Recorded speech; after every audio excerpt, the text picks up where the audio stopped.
like us humans, horses actually need work done on their teeth as well. And last summer, for the first time in his life, Rudnik actually had his teeth floated. And if you don't know what it means to have their teeth floated, that's perfectly okay. I'm about to explain that. Basically, horses' teeth will continue to grow throughout their life, and that's usually how vets can end up telling the age of a horse based on the length of their teeth. And at times, their teeth in the back tend to get too long, and when they get long, they also tend to get sharp, which can cause uneven chewing, wounds, and abscesses inside of the mouth. This can make it very difficult and even painful for a horse to eat at times, which is also very commonly seen in older horses, which can attribute to rapid weight loss when they find it difficult and even painful to eat. But basically what happens is a vet comes in and they heavily sedate the horse, not so much to the point where they are no longer conscious, but they're sedated enough that they don't find the experience traumatizing or uncomfortable. And I'd say for his first time, Rudnik did a really good job. But then they come in, they rinse out the mouth, and then they just feel around to kind of see for any sharp points that might need filing, anything specific that they want to pay special attention to. And when she let me feel inside of Rudnik's mouth, it was definitely a new experience. I definitely never had my hand that far up a horse's mouth before, but it was really cool to be able to feel what it was that's going on inside of there and be able to identify where his problem spots were. Now, because he was only 5 when he had this done, there really weren't many issues, and she only found a few spots that were getting a little bit sharp and needed to be filed down.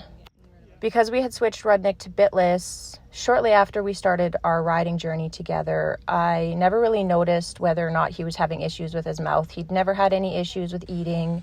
He never showed any signs of discomfort or pain or anything like that. And while the spots she found were quite mild and really hadn't evolved into any serious problems yet, if left unattended, they definitely could have evolved into quite sharp points that would have caused pretty significant damage on the inside of his mouth.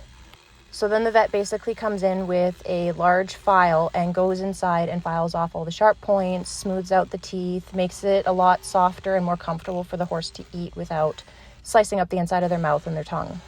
This doesn't hurt them at all. It's definitely not nearly as invasive as when us humans go to the dentist. She's not hitting any nerves. She's not having to freeze his mouth up because the filing she's doing is really just surface filing. It's just removing all of those sharp points and edges so that he's not gnashing his teeth around and chewing up the inside of his mouth. He did a really good job. He pretty much just stood there for the most part. I mean, he was sedated, but he was also still able to move around and kind of experience what was going on.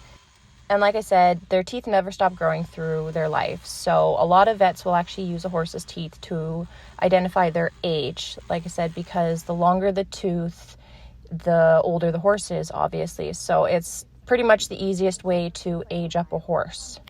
And when horses don't have their teeth treated properly or regularly, or they're not looked after properly enough, this is when you get issues that'll start causing the horse to drop their feed because either the teeth aren't meeting properly for them to chew, they're in too much pain or discomfort while they are chewing, and it's causing them to basically just drop all the grain out of their mouth because it's too painful for them to keep trying to eat.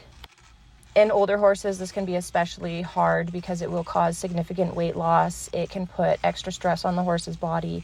And so basically their teeth, you really want to make sure you're watching their teeth, make sure that they're not getting too long, they're not dropping more grain than they normally would. If you notice they're losing a bunch of weight, not able to really keep food in their mouth, they might be kind of favoring their mouth a little bit more, then it might be time to have their teeth looked at by a vet. And when Rudnik was younger, we did get a vet to check just to see if he had wolf teeth, because a lot of times in the horse world, when a horse has wolf teeth, those will get pulled out to make room for the bit, because the wolf teeth grow exactly where the bit sits in the horse's mouth. And thankfully Rudnik didn't have wolf teeth, so we never really had to worry about that. But like I said, because we went bitless, it's never really been an issue for us for him to have any sort of behaviors or red flags when riding that show he may have discomfort in his mouth. But I'd say for his first experience, he did a really good job. He was such a good boy. He really didn't have any issues or throw a fit or anything like that. But it was also a really cool experience to watch for the first time, especially since she was letting me kind of feel around in there both before and after she did all of her work. So I was able to really see the difference that she made during her trim.